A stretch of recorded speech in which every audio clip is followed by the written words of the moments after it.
হ্যাঁ, এই যে দেখেন ক্যামেরাটা অটো ফোকাস করতেছে না।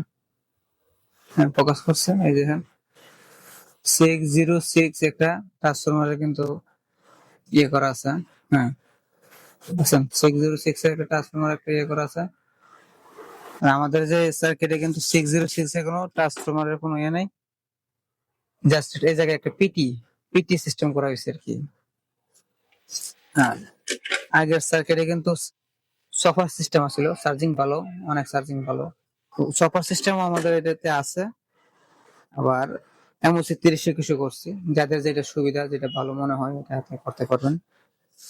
আর আগের সার্কিটটা দেখেন। আর ডিসপ্লে কানেকশন ডিসপ্লে কানেকশন নিয়ে বিভ্রান্তির মধ্যে থাকতো যে ডিসপ্লে কানেকশন অনেকে করতে পারতো না। 9 তারে ছিল, মানে 10 তার ছিল, এক তার এনসি ছিল আর কি।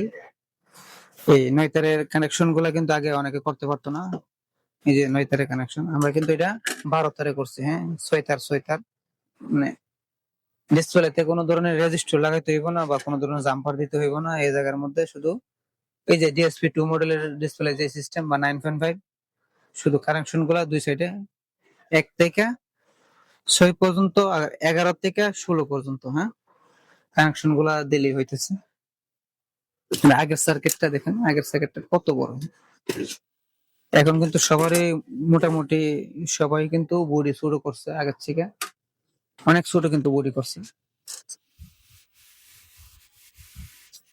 সবার বডি কিন্তু আগের থেকে অনেক ছোট করছে, এই জন্য এই আগের যে সার্কিটটা এটা কিন্তু বসাইতে একটু কষ্ট হয়ে যায়, ঝামেলা হয়ে যায়। বডির সাইজে আর সার্কিটের সাইজে সমান। এই জন্য এসি কট এসি কট সরি এসি সকেট লাগানো এবং কুলিং ফ্যান লাগানো এগুলো কষ্টকর হয়ে যায় আর কি।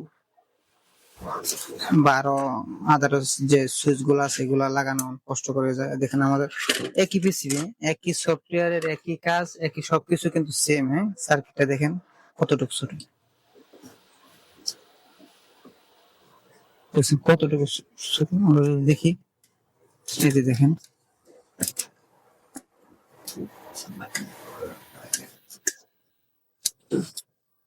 এই সাইড দিয়ে কিন্তু প্রায় 1 ইঞ্চির মতো ছোট। হ্যাঁ, আর 2 ইঞ্চির মতো ছোট কিন্তু লম্বা। লম্বাতে কিন্তু 2 ইঞ্চি ছোট হয়ে গেছে আগের চেয়ে। হ্যাঁ, আর এমনিতে 1 ইঞ্চি ছোট, অনেক ছোট কিন্তু। একই সার্কিট, পিসিবি অনেক ছোট। যাদের লাগবে নতুন যারা